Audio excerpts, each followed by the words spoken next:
laaj ma Dakar Dem Dikk.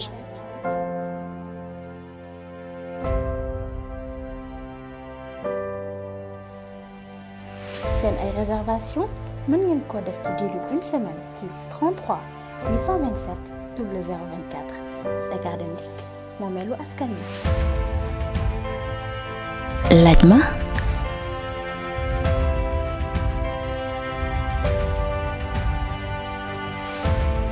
Dakar Mesdames et Dem messieurs, Dikk. bonjour et bienvenue sur Dem Dikk TV, votre première web télé de transport du Sénégal.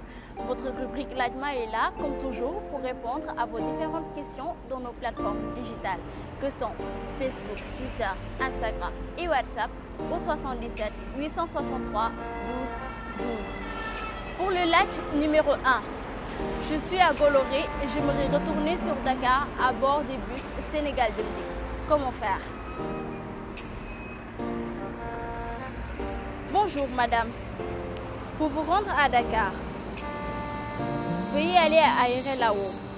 Une fois sur place, prenez un bus Fouta Yangarta pour Ndioum.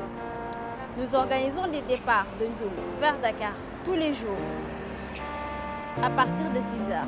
Vous pouvez faire votre réservation au 33 827 0024 ou au 78 620 04 03. Vous pouvez aussi vous rendre en agence près du marché de Ndioum, immeuble Aronadja. Merci. Laaj numéro 2. Bonjour Sénégal Dem Dikk. Je voudrais savoir s'il y a une ligne qui quitte Dakar et qui passe par Kédougou. Bonjour monsieur.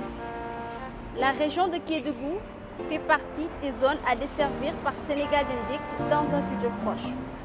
Prenez votre mal en patience. Ceci sera pour bientôt un lointain souvenir. Merci. Laaj numéro 3. Après avoir téléchargé votre application Dem Dikk, il m'est impossible d'en faire usage. On me dit qu'il y a une erreur. Comment faire pour faire une réservation? Bonjour monsieur. Notre application mobile Dem Dikk est momentanément indisponible. Veuillez nous excuser pour ce désagrément. Nos techniciens font de leur mieux pour rétablir la situation dans les plus brefs délais.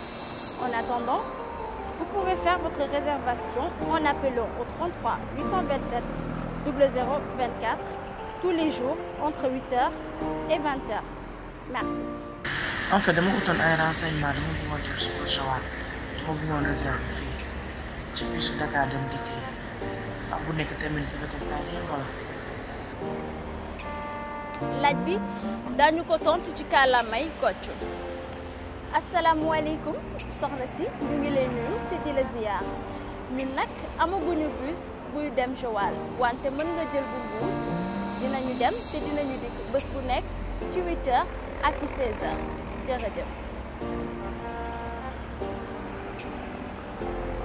laaj numéro 5.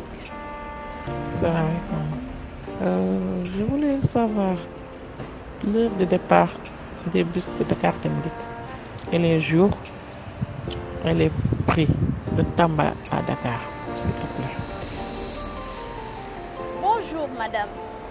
Nous vous suggérons de prendre la ligne Vélingara Dakar qui passe par Tamba. Le tarif est fixé à 9 000 francs CFA. Les départs se font tous les mardis, vendredis et dimanches. Vous pouvez contacter notre agent qui se trouve à Tamba, au quartier Medinakoura, en face de l'église Jean 23. Merci. Mesdames et messieurs, c'était Betchengba et c'était Ladma. On se donne rendez-vous très prochainement. Dakar Dem Dikk, un patrimoine national. laaj ma Dakar Dem Dikk.